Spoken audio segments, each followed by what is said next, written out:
오늘부터 우리는 데살로니가 후서의 말씀을 나눕니다. 데살로니가 후서의 동기와 배경은 약 2~3개월 전에 쓰여진 데살로니가 전서의 경우와 거의 유사합니다. 그런데 데살로니가 교회에 대해 바울이 접한 소식은 그들이 외부로부터의 핍박과 환난에는 굳건한 신앙을 가졌으며 믿음의 진보까지 보였으나 재림에 대해서는 전서를 보낼 때보다 더 혼란된 상태를 나타내고 있다는 것이었습니다. 즉, 교인들 가운데 일부가 바울이 전서에서 말한 예기치 못한 때에 이루어지는 갑작스러운 재림을 곡해하여 임박한 재림 혹은 이미 이루어진 재림으로 생각한 나머지 생업을 포기하고 무의 도식하는 폐단이 생겨났던 것입니다. 뿐만 아니라 일부 몰지각한 사람들은 스스로 성령의 계시를 받았다거나 바울의 다른 편지를 받았다는 허위 사실을 유포하면서까지 교인들을 미혹하기도 하였습니다. 이에 대해 바울은 박해받는 성도들을 격려하며 그리스도의 재림이 임박한 것은 사실이나 재림이 이루어지는 데는 배도하는 일과 불법의 사람이 나타나는 등의 재림 전에 거쳐야 할 단계가 있음을 밝히고 그릇된 가르침에 미혹되지 않기 위해서는 진리를 굳게 잡고 규모 있는 생활을 영위해야 함을 권면하기 위해 데살로니가 후서를 쓰게 되었습니다. 이제 데살로니가 후서 1장의 말씀을 함께 보겠습니다. 데살로니가 후서 1장은 인사와 하나님의 공의, 그리고 바울의 간구에 대한 말씀입니다. 이제 각각의 내용을 살펴보겠습니다. 1절부터 2절입니다. 바울과 실라 그리고 디모데가 데살로니가 교회에 인사하면서 시작을 합니다. 이들에 대해서는 데살로니가 전서에서 말씀드렸습니다.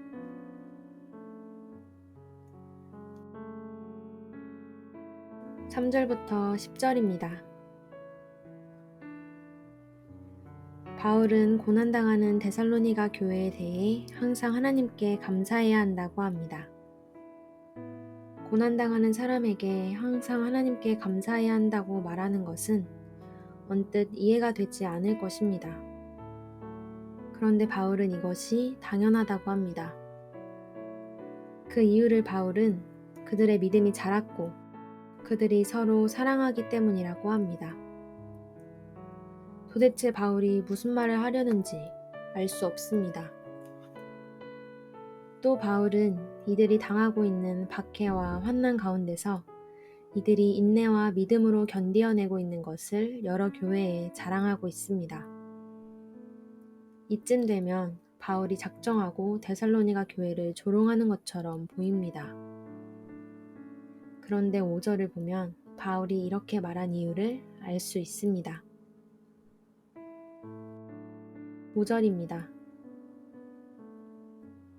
이는 하나님의 공의로운 심판의 표요 너희로 하여금 하나님의 나라에 합당한 자로 여김을 받게 하려 함이니 그 나라를 위하여 너희가 또한 고난을 받느니라. 이들이 고난받는 것이 바로 하나님의 공의로운 심판의 표지입니다. 이들이 고난받는 것이 바로 하나님 나라에 합당한 자로 여김을 받는 것입니다. 이들이 고난받는 것이 바로 하나님 나라를 위한 것입니다. 여러분은 바울의 이 말에 동의가 되십니까?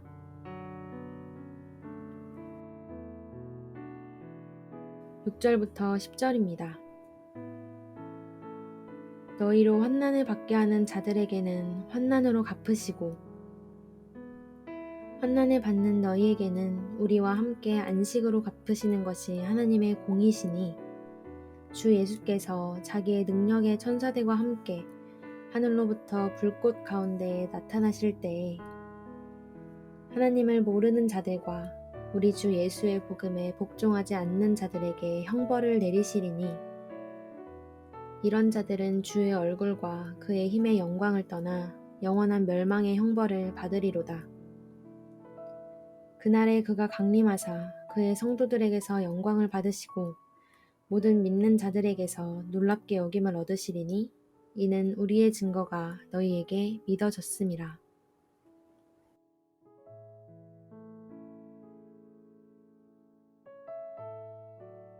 이들에게 고난을 가한 자들은 고난을 받게 됩니다.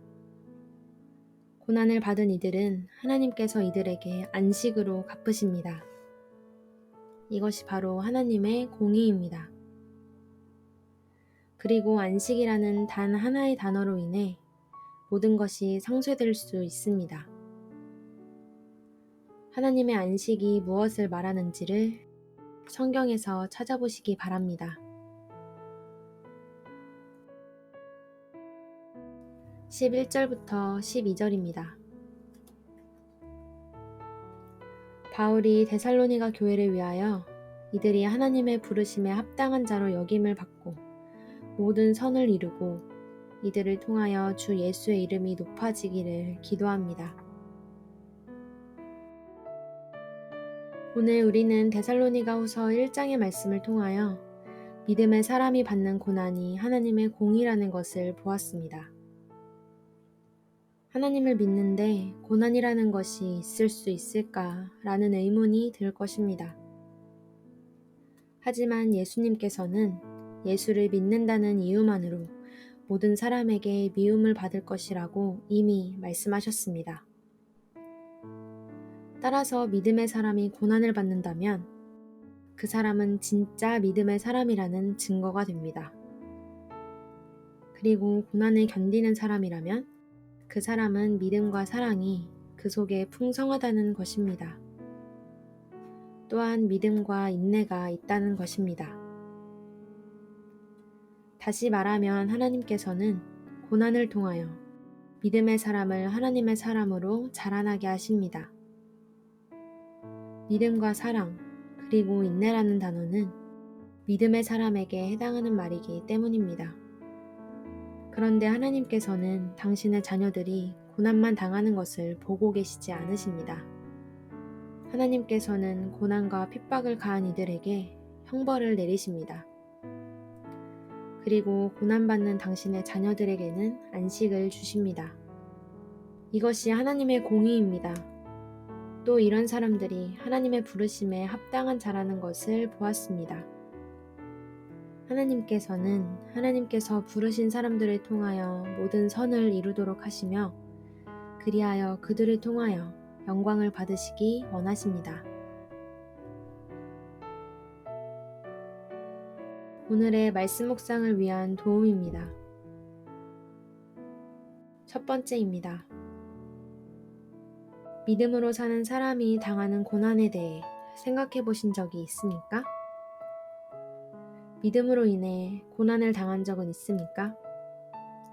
그런 고난에 대한 나의 태도는 어떻습니까?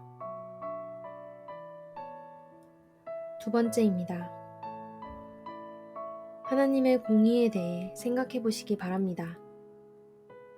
환난을 가하는 자에게는 환난으로 갚으시고 환난을 받는 자에게는 안식으로 갚으시는 것이 하나님의 공의입니다.